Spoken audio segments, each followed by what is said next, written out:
નમસ્કાર, હું મેહુલ વાસાણી.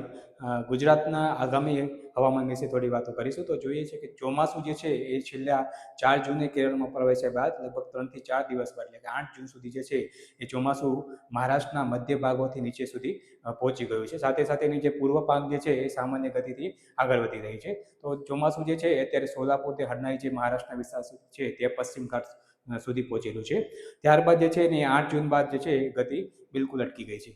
તો હા, આગામી દિવસોમાં એટલે 4 થી 5 દિવસોમાં પણ આ જે છે એ ચોમાસું પ્રગતિ કરે તેવી સંભાવના ખૂબ ઓછી દેખાઈ રહી છે. તેમ છતાં જે છે મહારાષ્ટ્રના અમુક ભાગોમાં જે છે આગામી દિવસોમાં કદાચ આગળ વધી શકે છે.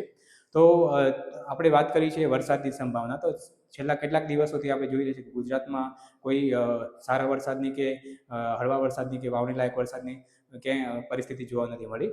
આગામી દિવસોમાં પણ જોઈએ તો લગભગ જે છે 22-23 જૂન સુધી મોટા વરસાદની સંભાવના નથી. તેમ છતાં જે છે છૂટાછવાયા વિસ્તારોમાં ખાસ કરીને દક્ષિણ ગુજરાત અને સૌરાષ્ટ્રના કેટલાક ભાગોમાં જે છે હળવા સામાન્ય ઝાપટા કદાચ પડી શકે છે. તો અત્યારે જોઈએ તો વાદળછાયું અથવા તો આંશિક વાદળછાયું જે છે વાતાવરણ જોવા મળતું હોય છે. આગામી દિવસોમાં પણ જે છે આ પ્રકારની પરિસ્થિતિ કન્ટિન્યુ રહે તેવી સંભાવના છે. એટલે કે અત્યારે જે જોઈએ તો 22 થી 23 જૂન સુધી કોઈ મોટા વરસાદની સંભાવના નથી. પણ જો પરિસ્થિતિ અનુકૂળ બને છે આગામી દિવસોમાં 23 જૂન બાદ, તો જૂનના અંત સુધીમાં કદાચ જે છે વરસાદ અમુક જગ્યાએ વાવણી લાયક પડી શકે છે.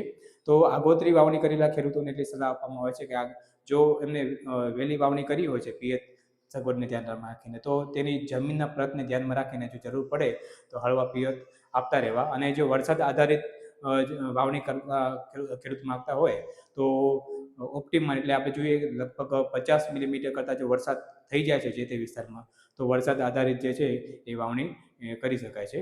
તો આ પ્રકારનું જે હવામાન જે છે અત્યારે જે ચાલી રહ્યું છે એ લગભગ 4-5 દિવસ સુધી આવી રહેવાની સંભાવના છે. પણ ક્યાંક ક્યાંક વચ્ચે એકાદ જગ્યાએ જે છે એ સામાન્ય હળવા વરસાદી ઝાપટા પ્રી મોન્સૂન ઝાપટા જે છે એ લગભગ આજથી જે 17 જૂનથી અમુક જગ્યાએ કદાચ પડવાની સંભાવના દેખાઈ રહી છે.